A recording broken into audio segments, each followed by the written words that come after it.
I think we can all agree that video games are super fun, but you know what would make them more fun? Math. And you know what would make that even cooler? If the numbers that you use in that math were invisible for most of the game that you played through. And even when you did get to see some, not all of them, they didn't make much sense to you at all. This is what EVs and IVs are to most new players in competitive Pokemon. For people that don't know, I'm Espy and I teach people how to get started in competitive Pokemon.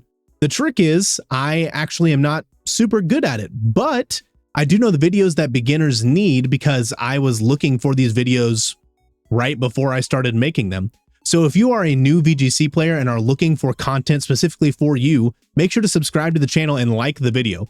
If this video gets 200 likes, I will make a vlog style video of my time at the Louisville Regional Championship, so that way new players who have never been can get a taste of what a regional is like.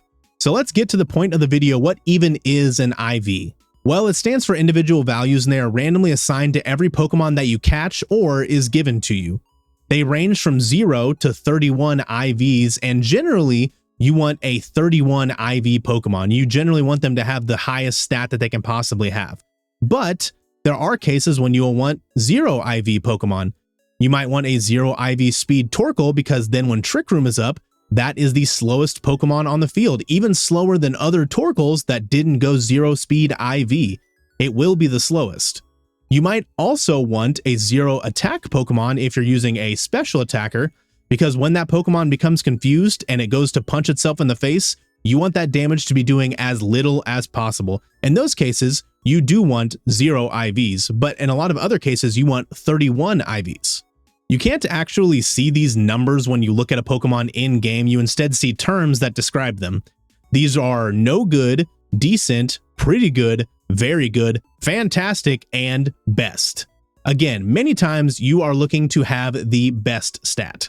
But again, this is a randomly generated stat, so catching a Pokemon that has 31 or best IVs in every stat when you catch it is actually extremely, extremely rare. Lucky for us, there is a way to force the Pokemon to have 31 IVs in every stat through an event called Hyper Training, which we will get into later. However, there is not a way to lower a Pokemon's IV to 0, so if you want a 0 IV speed Pokemon, you are going to have to go out and catch it, and it will be quite a bit of work. A great way to think of it is that IVs are like a Pokemon's genetics. The IVs are randomly assigned to Pokemon when they are caught, and genetics are assigned to you when you are born.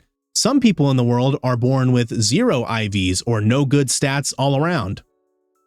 And some people in the world are born with best IVs or 31 IVs all the way around, like Henry Cavill. Think of IVs like genetics.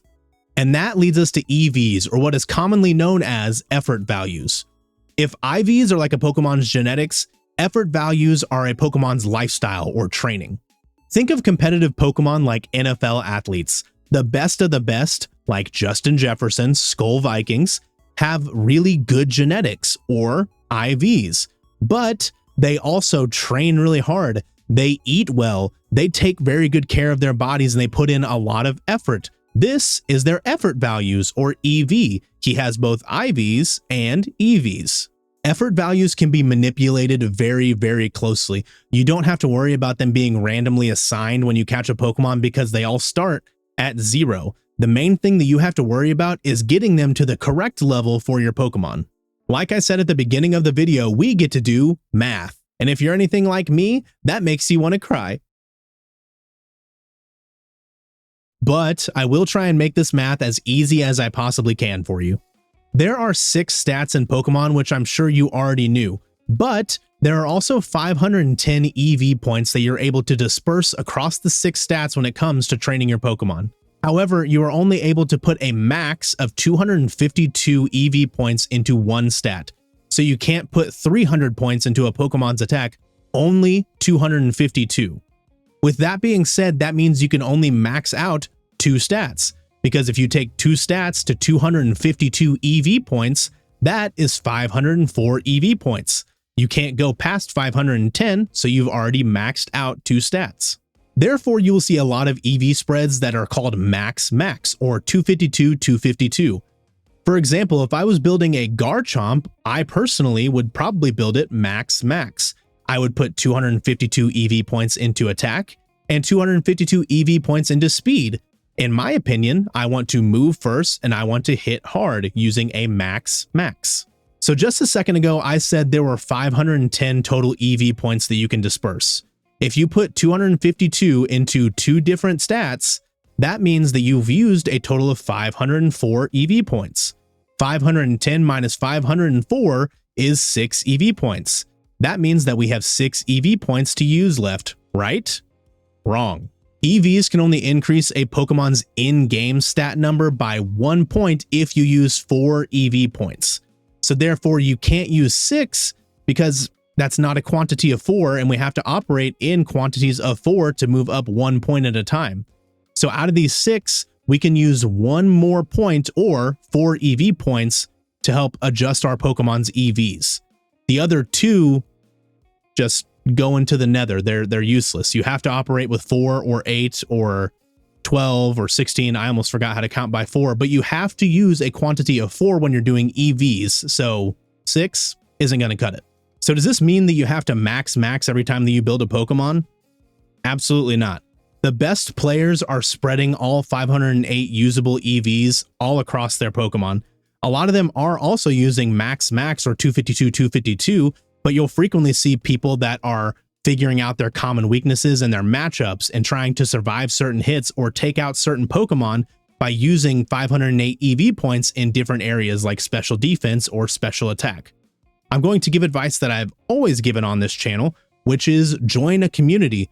Ask people on Discord what their spreads are. Ask people on Twitter what spreads they have seen. Ask people on the VGC Discord to give you spreads for a common Pokemon. It is super good to get into a community, like I've always said, and start asking other people for help.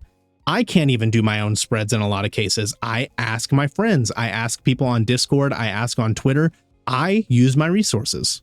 A great example of this is this team that I sent to my friend Scooteezy for him to tell me how to do the spreads, which you should check out his channel. He is much cooler and much smarter than I am at VGC. If we were to look at his IVs, it would be best in every category.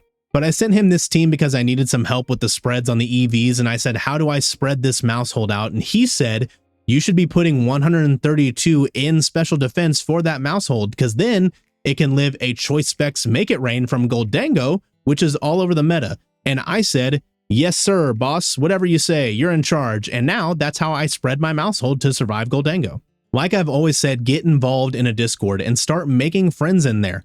Ask them what spread they're using. When they post a team, look it over and see what kind of spread they're doing. You'll see a lot of people are doing 252 on their Garchomp because they want to move fast and hit hard. Ask people on the VGC subreddit.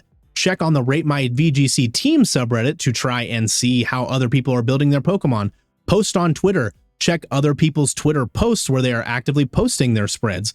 Just get involved in the community and ask others for help because they are willing and they are out there. And if a specific Pokemon is giving you a lot of problems and it is very, very common in the meta, you need to have an answer for that. You'll want to go to a damage calculator like the one that I've shown in previous videos, the one I'm showing now, the one that I have linked in the description, and plug in the Pokemon that's giving you problems and plug in your Pokemon. Start messing with the IVs until you can figure out if you can live a hit from them or what takes out that Pokemon if you were trying to remove it from the field. You'll get much more common with damage calculators as you play more VGC, but it's okay to ask other people for help if you can't figure it out. The main thing that you have to make sure you do is to ask them why the spreads are that way.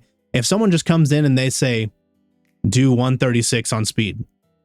Okay, but why am I doing 136 on the speed? You need to make sure to ask them why they are doing that, and the answer will probably be that outspeeds Dragapult, or that outspeeds this super common meta Pokemon that gives you a lot of problems if you don't build for it.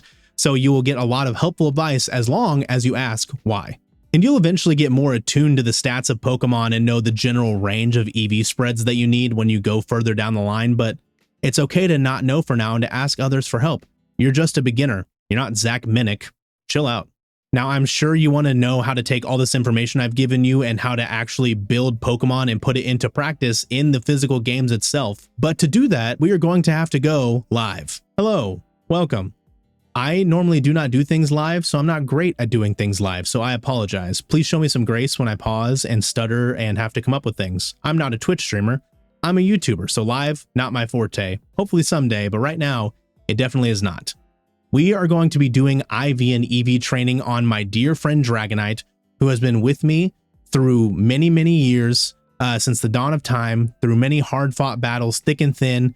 This is my best friend. We go way back. Definitely did not catch him right before we started recording this video and train him up to an appropriate level. That definitely didn't happen. We go way back. Don't worry about it. So to adjust your IVs, you are going to want to go to Montenerva. Like I said earlier, if you want a 0 IV Pokemon, you're going to have to catch that, unfortunately. But if you want a max IV Pokemon, which will be 90% of the time, maybe 95, 99 maybe, you will go to Montenerva and do what is called hyper training. So right here next to the Pokemon station right here, there is a gentleman with an Abomasnow, and as you get close to him, he says, hyper training, get it here, and we are going to go there. You do have to have bottle caps, but before we get started on that, let's take a look at Dragonite here and look at what IVs we are working with. So we are going to go to here, hit the plus button, judge, and here are the IVs. Like I said earlier, there's no numbers, unfortunately. This is where the invisible numbers come in. He has okay stats. He's got a lot of pretty goods and way more decents, so nothing is maxed out. So let's actually talk to this guy and get us maxed out on Dragonite here, because everything that I want him to be all the way around at a max. So what do you say? Do you want one of your Pokemon to go through hyper training? Yes. Which one of your Pokemon do you want to hyper train? Again, dear friend Dragonite, been through me through thick and thin. I'm going to select him. He needs hyper training. Do you want to use bottle caps or a gold bottle cap? I do want to stress here that the gold bottle cap actually hyper trains all the stats all at once, but they are very rare to get and hard to get, so I wouldn't just go wasting them willy-nilly if you don't have to. You can get them at the auction. You can get them, I believe, maybe through 7-star raids. I'm not sure on that one. Bottle caps, though, you can find them on the ground. They're purchasable at Delibird of Presence, I think, for it's either 10,000 or 25,000. I know it's a big difference, but and the main thing that you can get them at is raids, which you should be doing a lot of raids if you're trying to do competitive Pokemon, because you get a lot of different items that we'll cover through the rest of this video that you can get through raids, and you get good Pokemon that have good Tera types already through raids, and sometimes they have cool marks already to give them, like the Mighty Mark. Either way, you should be doing raids. Let's focus back on the IV section here. So do you want to use bottle caps? We want to use bottle caps. We have 17 right now. Great. So let's use 17, or not 17, let's use 12 bottle caps. I want every stat to go up. So that's 6. Start the training. My head's kind of in the way. Hope you're ready. Let's go hyper training. And then, you know, cut to black. It'll take 600 years. Kumo, which that's how I name all my Dragonites, sorry. Kumo's hyper training is complete. It's become stronger. Do you want to continue? Not right now. Maybe another time then. So let's look and see now what his stats are like. So if we go to him, plus, hyper trained, he has all 6 stats to the max now. So he has been amazing stats now, and he's been bumped up. His genetics have been improved. They were randomly assigned when we caught him, but now they are much, much better thanks to hyper training. You can do this to all your Pokemon to get them ready for competitive events. Like I said, though, in some cases, you do want them to be 0. That can be Ursaluna's speed, that can be Torkoal's speed, that could be Golden Go's attack, so it can't confused punch itself. You'll have to look into what type of stats you're looking for, but generally, hyper training is the way to go. Alrighty, we've done IVs, now let's talk about EVs.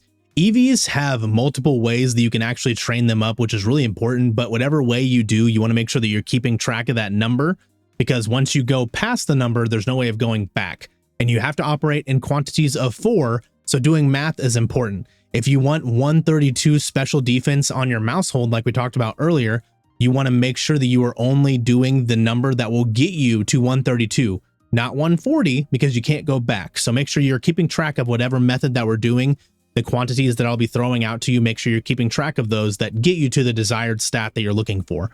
So EVs, one way that you can get them is manually training on Pokemon. Unfortunately, every Pokemon that exists has something called an EV yield attached to it. When you knock out these Pokemon, they give you an EV number that's equivalent to that. So if you are someone who hates happiness and you are like, man, I don't want to do any of the other EV training methods, I only want to punch little Teddiursas in the face, you could do that. If I wanted to train Kumo's attack to 252 attack, I could simply go here and start knocking out Teddiursa. So if I go here and I start fighting Teddiursa, I hit the wrong button, but that's okay. We can still do this, I believe. So if we go here and we start knocking out Teddiursas, we can do that 252 times to give us 252 attack EVs. Every time that we knock out a Teddiursa, it has an EV yield of 1. That means that EV yield is spread to, or sorry, it's not spread, but that EV yield is given to us. So if you knock out 252 of these Teddiursa, you'll get 252 attack because it has an attack EV yield of 1. You can Google it. You can Google these different ones to find all the different EV yields for the Pokemon. So like Lechonk is HP EV yield 1. There's a whole list of them on Bulbapedia, so go check that out. But there is another option that you have. Ooh, one thing I wanted to mention about EVs with knocking out Pokemon is that does spread through experience share. So if you have experience share and you are knocking out Pokemon, that EV will spread to everything. So keep that in mind or you're going to be messing up Pokemon. That's why I only have Dragonite in the party, because I don't want to spread to the other Pokemon. So we are going to go way down here and get past my big fat head, hopefully. And we are looking for a power item. Maybe. Saha. So when you are doing this form of EV training, 252 teddy bears to kill, that's a lot. So you really have to grind to that. But if I were to take this power bracer and give it to Dragonite, now whenever we take out Teddiursas, we will actually get 9 EV yield. All the power items, which I'm hopefully listing on the screen right now, give you +8 to whatever the yield is of the Pokemon you're taking out. So if Golduck, I'm speaking off the top of my head, don't actually know this. If Golduck has a special attack EV yield of 2, it'll go to 10. Teddiursa, which we've already talked about, has an EV yield attack 1. So therefore we will now get +8. So we'll get 9 attack EV yield every time that we knock out a Teddiursa. So you would only have to take out 28 small little bear children to get yourself to max attack. So if you prefer that method, that is the way to go. There are other methods of increasing your EV count besides going on a rampage and taking out a bunch of Teddy Ruckspins. This includes feeding specific items to your Pokemon. For example, vitamins and mochis both give Pokemon 10 EV of their certain type that you're trying to use. That could be HP, that could be attack for protein, that could be speed for carbos, that could be special attack for calcium. All of these things increase their EV by 10. You can give your Pokemon 26 vitamins or 26 mochi or a mix of the two to hit max. It's just you're then wasting 8. And again, these things cost like $10,000 a piece, or you have to go through the ogre ousting mini game in the DLC to get the mochi. So to get vitamins, they are available at the Chansey stores that you can get. You also get them from doing the Ace tournament, and you can buy them at the auction house like you can the golden bottle caps.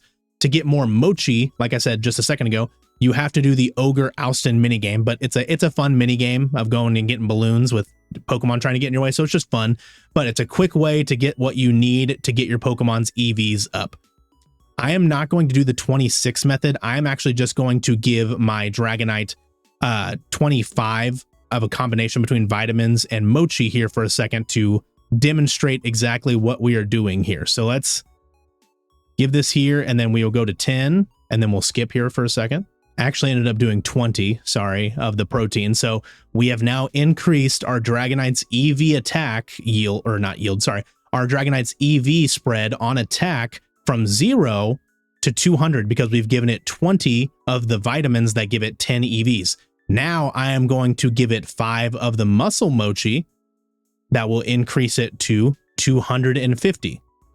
So we give this to Dragonite and we gain more base points. Like I said prior though, there can be 252 in Kumo's attack stats. So when I give it 25 of a mix of vitamins and mochis, that only gets it to 250. So we have to find a way to give it those extra 2. I could go and punch 2 more bears in the face if that's the way that I want to go about it, but I'd prefer not to. Me personally, I'm just going to go up past all my mints, sorry, and I am going to go to the muscle feather. This will give it 1 EV in that particular stat. So I'm going to give it 2 of the muscle feathers, and boom, we have gotten that attack stat up from 0 to 252. This is now a max attack EV Dragonite. I did want to mention real quick, again, feathers can be found on the ground at the auction house, and you get them for doing raids. You should be doing raids if you want to do competitive Pokemon, because you have to grind through a lot of raids to get the items to make a team of 6 Pokemon. Even making just 6 is a time investment, so you want to make sure that you're doing the raids to get there the quickest way that you possibly can. The next thing that I want to touch on, though, with making a competitive Pokemon is natures. So natures determine certain factors on a Pokemon. They are randomly assigned to a Pokemon when you catch it, and that determines what stat is good and what stat is bad. Every nature, well, sorry, not every, most natures will increase a stat by 10% while decreasing another stat by 10%. There are some natures that don't do anything, but no one really runs those in competitive. So you will want a stat that's increasing a stat that you want to use and decreasing a stat that you don't want to use. When it comes to our Dragonite here, he currently is the relaxed nature, which doesn't really help us in any way. What we're looking for, so I have an adamant mint here, and having a Pokemon smell this mint can make its attack grow stronger, but its special attack may suffer. When it comes to Dragonite, I'm not going to run it as a special attacker. I'm only going to use it to physically punch things in the face. So I don't care about its a special attack stat. So we are going to give it the adamant mint, so that way it will become an adamant nature. So now its attack stat is increased and its special attack stat has decreased. That will change depending on what kind of mint you use. Naughty will increase attack and lower special defense. You want to be careful when you are lowering defensive stats, because that has a, when a Pokemon hits you, you're going to be affected by that. Some Pokemon do want to be slower in the speed category, though. Some Pokemon want to be less in attack and more in special attack. And the adamant mints, or sorry, the mints are the way that you do that. So you're going to want to make sure to correct your Pokemon's IVs, correct their EVs, and correct their natures on the Pokemon. Now, another thing that I want to touch on real quick is going all the way down here to the bottom. You will see that through raids or ground or whatever, you are picking up a lot of Tera shards. When you have 50 Tera shards of one type, you can then go to the Sushi Master, that was where Larry was found, and Medali, I think, and you can give that Sushi Master 50 Tera shards, and they will change the Tera type of the Pokemon. For Dragonite's case, I would want to make it a normal Tera type, wherever that one's at. I'm having trouble finding it. We'll get there. No, so I have 31, so I need to get 19 more to change Dragonite's Tera type from normal, or sorry, from Dragon to normal. So that way we can do E-Speed and things like that. So changing Tera types is also important when you're making a competitive Pokemon. You do that, I believe, in Medali again, where Larry is found at the sushi bar. The Sushi Master there can change the Tera type for you. It's much harder than you think to actually be live and try and think of numbers and systems and teach. So I prefer to be pre-recorded, so that way I can memorize my numbers. So let's actually go back to pre-recorded. That's much better. And there you have it. These are the ways that you can build a perfect competitive Pokemon. There is so much more that we could possibly get into with this, like breeding and passing down IVs and the correct Pokeball and a 6 IV Masuda method Ditto, or synchronizing IVs using a Ralts at the front of your party when you're hunting for a Pokemon. But I'm trying to do this for beginners, and I believe in the KISS method. Keep it simple, stupid.